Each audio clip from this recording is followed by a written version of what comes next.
Sabe, o que mais me preocupa é uma sensação de fim de festa, sabe?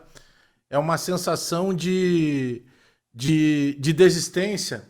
É uma sensação de da gente se acostumar com o que está acontecendo, porque a gente fica sempre pensando o seguinte: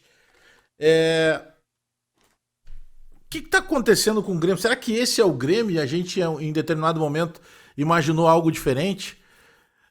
Porque assim, eu tava olhando aqui as anotações ao longo do jogo, né? E se a gente pegar jogador a jogador, a gente começa a analisar algumas porções de cada um desses jogadores em relação a eles mesmos.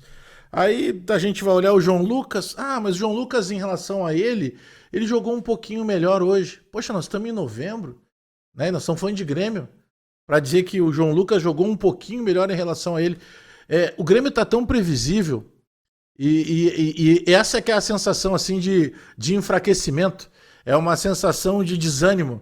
Porque quando a gente faz o primeiro tempo, como eu costumo dizer, né, trocando garrafa com o Cruzeiro é muito melhor time. O Cruzeiro não precisou passar a quinta marcha para ganhar do Grêmio. O Cruzeiro foi intenso, como sempre é. O que me surpreendeu, até certo ponto, foi a nossa intensidade ainda no primeiro tempo. Só que ainda no primeiro tempo mesmo, quando a gente toma o gol aos 42 minutos, antes mesmo do gol, o Charlie Veloso me perguntando, o narrador, e eu dizendo assim, olha, Charlie, do jeito que a gente está acostumado a ver o Grêmio jogar, até o Grêmio está surpreendendo. O Grêmio está jogando com mais intensidade do que normalmente ele joga e está jogando contra um bom time. O Grêmio está trocando garrafa com o Cruzeiro. Teve um momento do jogo que o Volpi tinha trabalhado, mas o Cássio também tinha trabalhado. O Cruzeiro construía, o Grêmio se aproveitava de alguns contra-ataques, mas o Grêmio também conseguia chegar no gol do Cruzeiro. Agora tem um detalhe, né? Quando tu pega, por exemplo, um adversário que é muito mais qualificado que tu não pode vacilar. Porque se o adversário qualificado vacila, ele vai criar outras oportunidades pela capacidade que ele tem de qualidade dentro de campo. E olha, o Cruzeiro não é essa mil maravilha, né? O Cruzeiro é um outro nível, por exemplo, em relação ao Flamengo, em relação ao Palmeiras. Esses dois são diferentes de todos. O Cruzeiro está num outro nível ali, também distante dos demais clubes, mas muito distante desses dois melhores que são Palmeiras e Flamengo.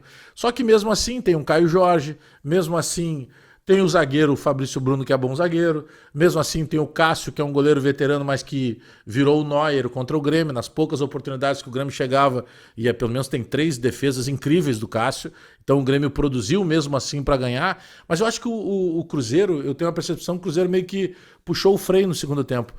Só que esse primeiro tempo muito intenso do Grêmio, e aí que eu entro na questão do Grêmio ser previsível, por isso essa previsibilidade do Grêmio, eu dizia ainda, olha, isso contava 0-0, tá? O gol acontece aos 42 do primeiro. Antes dos 42, eu dizia o seguinte, o Grêmio não pode vacilar, porque o Grêmio tá jogando de maneira muito intensa, até me surpreendendo. Dificilmente no segundo tempo o Grêmio vai ter perna para ter que correr atrás de um resultado se precisar correr. E aí aos 42 minutos tem uma cobrança ensaiada, escanteio curto, bola alçada para dentro da área, e aí peca o Grêmio de novo na bola aérea defensiva. O Fabrício Bruno ele sobe entre 2 defensores do Grêmio. Cabeceia para dentro do gol com extrema facilidade, o gol do Cruzeiro. Aí desaba, né? Porque a gente pensa assim, poxa, se a gente vai para o intervalo com esse resultado pelo menos do 0-0, o que acontece? Naturalmente, o Mano vai fazer alguns ajustes. No segundo tempo, na pior das hipóteses, o Grêmio segura pelo menos um empate. Agora, tu toma um gol, faltando 3 minutos para terminar o primeiro tempo. Tu volta com que ânimo? Tu sabe que tu não tem máquina, tu não tem ferramenta para trocar ideia com o Cruzeiro. Tu tinha enquanto estava 0-0 o jogo. A partir do momento que o Cruzeiro faz o gol, nós não tínhamos força sequer para chegar e ter esperança de empatar em 1-1. Quiçá virar para 2-1. Então é uma melancolia assim de final de campeonato, sabe? Porque as soluções que a gente busca como alternativas, elas não solucionam nada. O Grêmio tem uma dificuldade de sistema de meio campo, o Cuejar não consegue jogar, de novo sequer ele entrou, tá? Foi olhar aqui, mas não, ele não entrou. Eu disse, será que eu me enganei? Não, ele não entrou. Começa de novo com o Dodge. Com o Dodge tu vai ter dificuldade. O Dodge tem gás que o Cuejar não tem, mas falta para ele a bola. E aí é o Mano, aí é o técnico. O Mano é teimoso em algumas coisas, né? Tem aquela questão da convicção e tem a teimosia. Por exemplo, se tu joga com o Gustavo Martins, quem me garante que o Gustavo Martins não poderia ter evitado o gol de cabeça do Fabrício Bruno, já que ele é um bom cabeceador?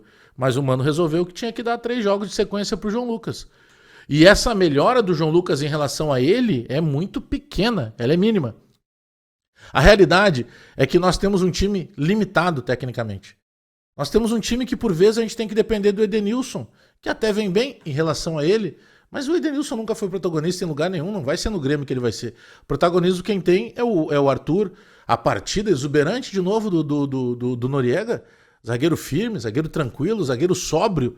Tu não vê ele atrapalhar, ele incomodar em nada. Eu acho que tu não pode vacilar quando tu joga contra um time que é muito mais qualificado que tu. Repito, embora o Cruzeiro não seja o nível Palmeiras nem o nível Flamengo, ele é muito mais qualificado que o nosso time. Muito mais qualificado. Ele tem um conjunto mais forte e nós conseguimos sobreviver ao primeiro tempo, até os 42. Quando a gente toma o gol, aí a vaca vai pro brejo, tu não tem mais forças para poder mudar isso. Naturalmente tu vai ter que voltar para um segundo tempo, até de certa forma tentando se expor, porque tu vai precisar se expor. E assim, ó, que bom que a gente tá rindo do Inter, porque a situação deles é pior que a nossa. Mas a nossa situação não é boa, não. A gente tá, é meio que o sujo falando do mal lavado. Sabe? Não tem muito que a gente debochar. A gente debocha, a gente torce, perderam pro Vitória. Claro, Vitória é pior time que o Cruzeiro, nós perdemos pro Cruzeiro, pois é, perdemos o Cruzeiro pra nossa casa. Que esperança a gente tem que domingo agora, por exemplo, a gente vai jogar contra o Fortaleza e não vai perder de novo? Afinal de contas, o Arthur apanhou o jogo inteiro. Não sei se... Seguramente ele vai ter algum tipo de dor muscular, ele vai reclamar de alguma coisa. Eu não sei se de repente ele tenha que ser preservado ou não para o jogo do domingo. Então são situações bastante complicadas. Agora o nosso time é limitado, o nosso treinador ele é teimoso e aí acontece isso. Se a gente vacilar contra o time que tem um pouco mais de qualidade, às vezes a gente perde brigando, mas a gente perde. Esse que é o ponto. Essa história de se contentar. Ah, não, mas é que hoje foi melhor em relação ao Grêmio. Perdemos.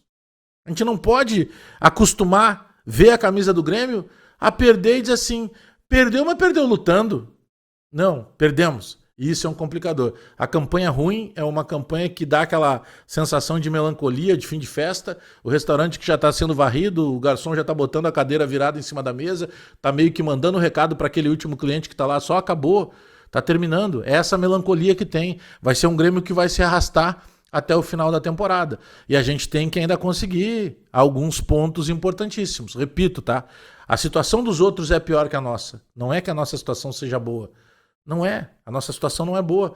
Ela é preocupante. É que alguns, principalmente o nosso rival, tem uma situação bem pior que a nossa e por vezes a gente acaba se enganando. Mas tem muita coisa para ajustar.